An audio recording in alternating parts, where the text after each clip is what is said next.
Hey guys, it's Chris from Tech Takedown, and in this video I'm going to be showing you how to move around after a game ends in Modern Warfare 3. Now you can only move for a couple of seconds, but it's enough time for your teammates and the other players around you to wonder how the heck you are actually moving. Now this is one of those glitches that is all about timing, so it will take you a couple of times to get it, but once you get the hang of it, you can almost get it every time. I'm going to give you some tips in this video so that you can always time it perfectly, and guys, I hope you enjoy the video.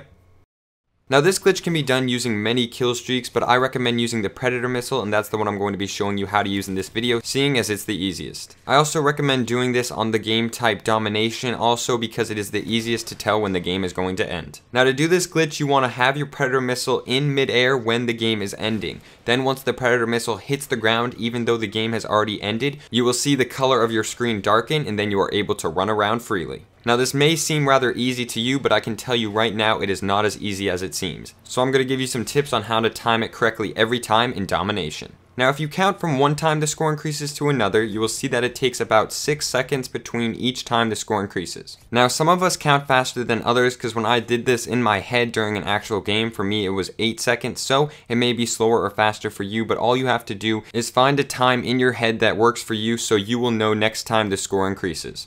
This simple tip is very helpful so that you can time the Predator missile perfectly at the end of a game.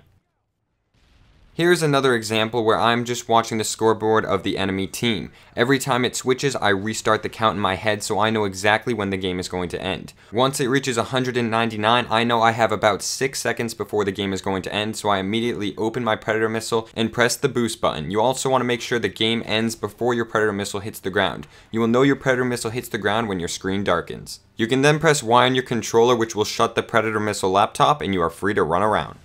You want to be sure to use the boost when using your Predator missile because you cannot actually run around until the Predator missile hits the ground. You will see that I didn't time it properly in this clip and that the game ends before I'm allowed to use the boost, so I have to wait a couple extra seconds before the screen turns black, which takes away the time you can run into the enemies and other players around you. So now all you have to do is work on getting a Predator missile in a game and figuring out how many seconds it takes in your head for the score to increase. Once you get those two things mastered, you will be a pro and you will be able to do this every time. Well guys, this has been Chris from Tech Takedown. I hope you enjoyed this video, and I will catch you in the next one.